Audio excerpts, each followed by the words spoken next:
खबरें जो आपको सीधे जोड़ती हैं हमसे, जिनका आपकी जिंदगी पर होता है सीधा असर।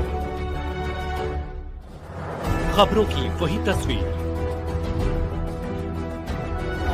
बिना बदले बिना डरे, जज्बा सच का लिए, सच दिखाते हैं। नमस्कार, मैं हूं रश्मि पांडे और आप देख रहे हैं R7 लाइव न्यूज। आइए नजर डालते हैं इस वक्त की बड़ी खबर पर। नमस्कार, आप देख रहे हैं R7 लाइव न्यूज़ और R7 लाइव न्यूज़ की टीम लगातार जनता के बीच में जाकर उत्तर प्रदेश में होने वाले विधानसभा चुनाव में कौन मुख्यमंत्री बनेगा, कभी इसका सर्वे कर रही है तो कभी जो संभावित प्रत्याशी हैं उन संभावित प्रत्याशियों से बातचीत भी कर रही है। आज इसी कड़ी में हमारे साथ मौजूद हैं सदर विधानसभा से जो समाजवादी के संभावित प्रत्याशी हैं, जो लगातार मेहनत कर रहे हैं कि उन्हें विधायकी का टिकट मिले और वो समाजवादी पार्टी से चुनाव लड़ें। फिलहाल अब देखने वाली बात ये होगी कि आखिर इन्हें टिकट मिलता है या नहीं मिलता, क्योंकि रायबरेली सदर से कई और लोग भी लगे हुए हैं। आइए हमारे साथ मौजूद हैं जिन्होंने जिला पंचायत सदस्य का चुनाव लड़ा था और रायबरेली में सबसे बड़ी जीत हासिल की थी।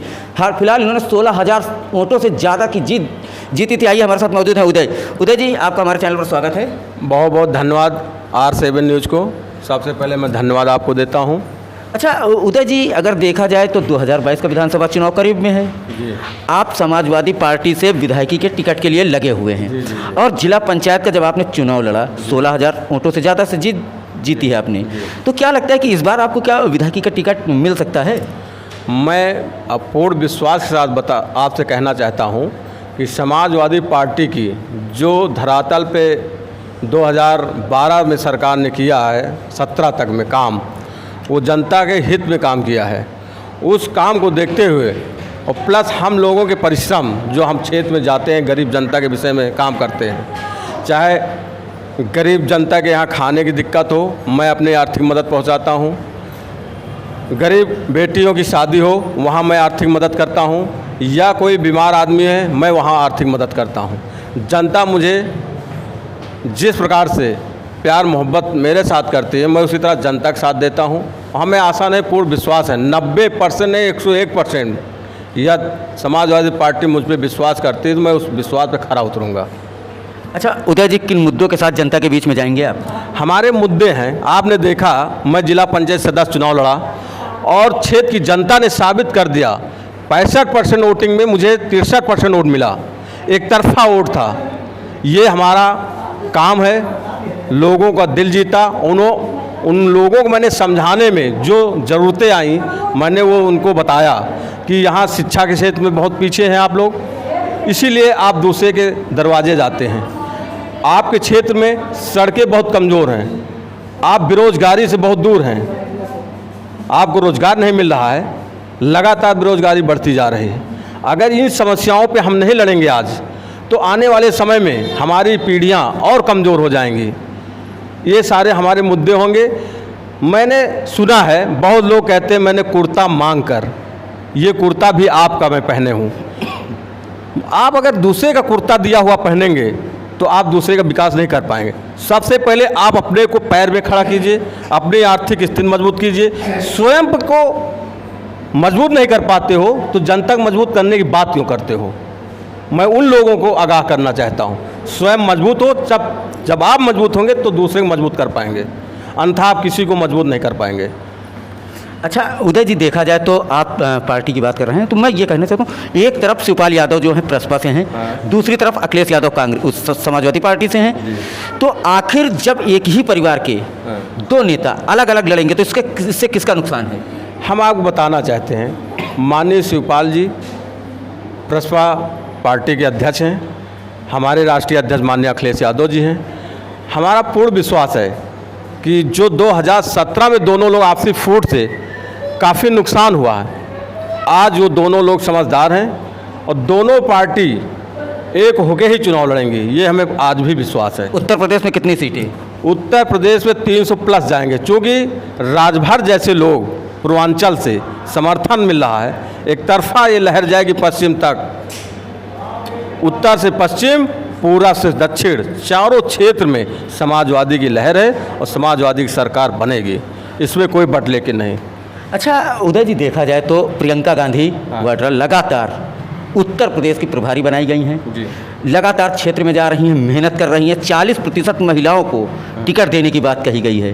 तो ऐसे में क्या लगता है कि ये जो वोट बैंक है वो कांग्रेस की तरफ जाएगा या नहीं? मैं कोई भी लीडर है राष्ट्रीय, जब वो समाज के विषय में, क्षेत्र के विषय में सोचता है, कुछ काम करने के लिए सोचता है, मैं उनको भी धन्यवाद देता हूँ। कम से कम उन्होंने सोचा तो कि क्षेत्र की जनता के विषय में जो कमियां हैं, जो महिलाओं के लिए लेकर कम से उनकी सोच तो बदली। यही हमारे लिए, उनके लिए बहुत बहुत धन्यवाद है कि कम से कम यूपी में अपना फिर से अपनी ज़मीन तलाश रही। कितनी सीटें आएंगी कांग्रेस की लगभग, आपको क्या लगता है?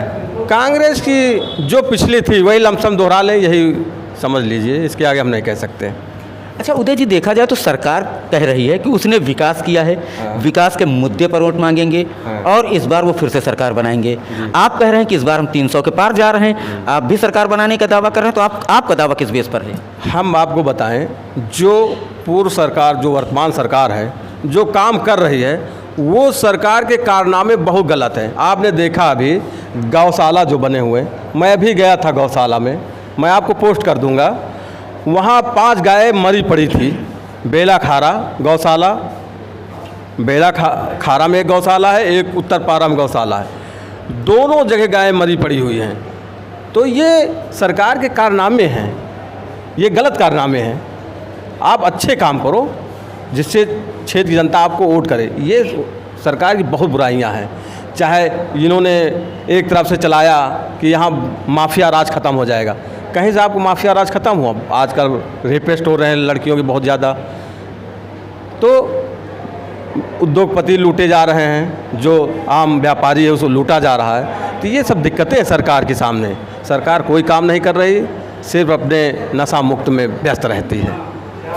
अच्छा उदय जी, देखा जाए तो अभी एक केंद्रीय गृह राज्य मंत्री के बेटे के द्वारा बर्बरता के साथ किसानों पर गाड़ी चढ़ा दी जाती है, जिसको लेकर के प्रियंका गांधी जाना चाहती हैं, अखिलेश यादव घटनास्थल पर जाना चाहते हैं, शिवपाल जी जाना चाहते हैं। तो प्रियंका को तो सीतापुर में रोक लिया जाता है, अखिलेश जी को हाउस अरेस्ट कर दिया जाता है। तो इसे आप किस नज़रिए से देखते हैं?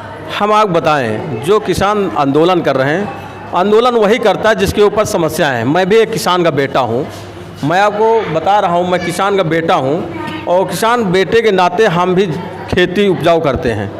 धान का रेट नहीं मिल रहा, गेहूं का रेट नहीं मिल रहा, बाजरे का रेट नहीं मिल रहा, चने का रेट नहीं मिल रहा, सरसों का रेट नहीं मिल रहा, और इनसे जो उत्पन्न हो रहा सरसों से तेल हमको 200 रुपये लीटर मिलेगा। तो हम लोग परेशान हैं किसान। तो ये जो आप क्वेश्चन किए हैं कि अखिलेश यादव, शिवपाल जी, माननीय प्रियंका जी वहाँ जाना चाहती थी, ये सरकार की नाकामी है जो राष्ट्रीय नेताओं को रोक रही है। इनके वहाँ जाने से कोई नुकसान नहीं है, ये जाएंगे तो उन किसान गरीबों को मदद ही करेंगे। जब किसान की अगर मदद हो रही कोई राष्ट्रीय लीडर जाने, तो सरकार क्यों आपत्ति हो रही? सरकार को आपत्ति नहीं होनी चाहिए, इनको जाने दिया जाए और किसानों की सुने और उनकी मदद करें। अच्छा, सरकार तो कह रही कि जो किसान प्रदर्शन कर रहे हैं वो एमएसपी उन्हीं के लिए लगाई गई है, लागू की गई है, एमएसपी से किसानों का फ़ायदा है। देखो, एमएसपी अभी तो पूरी तरह से हर किसान जानता भी नहीं है, लेकिन एमएसपी जो हमारे मानना है, जहाँ तक का एमएसपी से कोई बड़ा लाभ किसानों को नहीं हो रहा है, कोई बड़ा लाभ नहीं हो रहा है। क्या लाभ हो रहा है आप बता दीजिए? एमएसपी से कौन सा लाभ पाएगी किसान का नुकसान ही है, कहीं से लाभ नहीं है।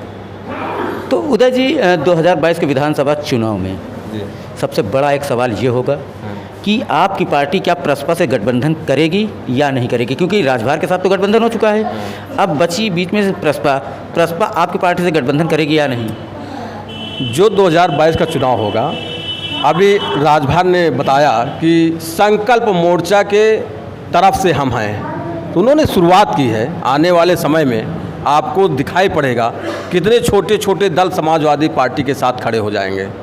इस बार भाजपा मुक्त पूरी तरह से प्रदेश होगा, क्योंकि हर व्यक्ति परेशान है बेरोजगारी में, चाहे देख लो, चाहे महंगाई देख लो, चाहे डीजल पेट्रोल। लोग कहते 5% लोग डीजल और पेट्रोल यूज करते, मैं कहता हूँ 90% लोग डीजल पेट्रोल पर डिपेंड हैं।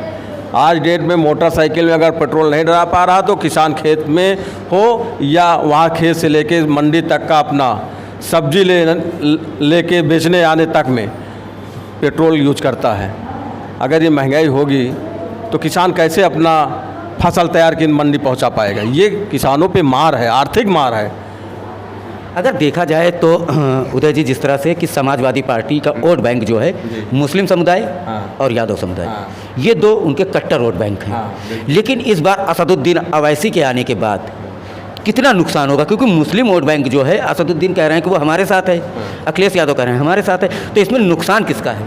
मैं आपको पहले ये बता दूं कि समाजवादी पार्टी ना यादव और ना मुस्लिम ये पार्टी नहीं है जो आप बता रहे हैं। समाजवादी पार्टी हर वर्ग को साथ लेके चलती है। नहीं, मैं वोट बैंक की बात कर रहा हूँ, जो इनका वोट बैंक माना जाता है। मैं उसी बता रहा हूँ, हर वर्ग को लेके चल रही। जहाँ रही बात यादव और मुस्लिम की, हाँ, इनका अटूट विश्वास और भरोसा है कि समाजवादी पार्टी से किसानों का हित होता है, नौजवानों का हित होता है, व्यापारियों का हित होता है, और गरीबों का हित सिर्फ समाजवादी पार्टी में ही है। इसलिए ओवैसी जैसे लोग धर्म और जात में बांटने का काम सिर्फ उनके हर भाषण मैंने सुने ओवैसी के, सिर्फ हिंदू और मुस्लिम तुष्टीकरण की राजनीति करते हैं। यही बीजेपी का है, तुष्टीकरण की राजनीति। ये देश को आगे ना ले जाके पीछे ले जाएगी।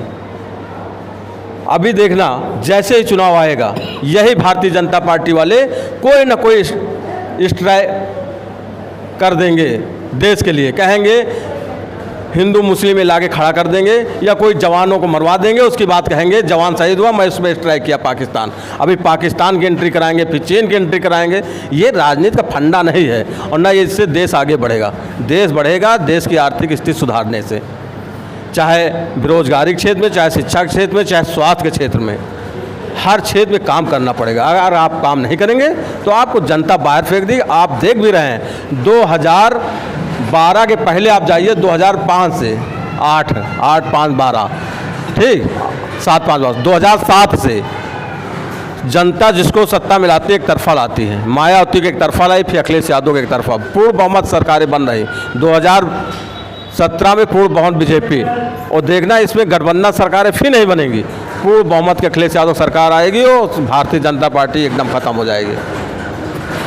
ये थे हमारे साथ जिला पंचायत सदस्य उदय सिंह यादव, जिनका कहना है जो ये संभावित प्रत्याशी हैं विधानसभा सदर से, और इस बार ये टिकट की लेकर के दावेदारी भी कर रहे हैं। फिलहाल अब देखना होगा कि इन्हें टिकट मिलता है या नहीं, ये आने वाला समय बताएगा। लेकिन इनका कहना है कि इस बार अगर इन्हें टिकट मिलता है तो वो रायबरेली सदर से अपनी जीत सुनिश्चित करके अखिलेश यादव की झोली में डालेंगे। कैमरा पर्सन मोहम्मद गयास के साथ सिराज अहमद, रायबरेली।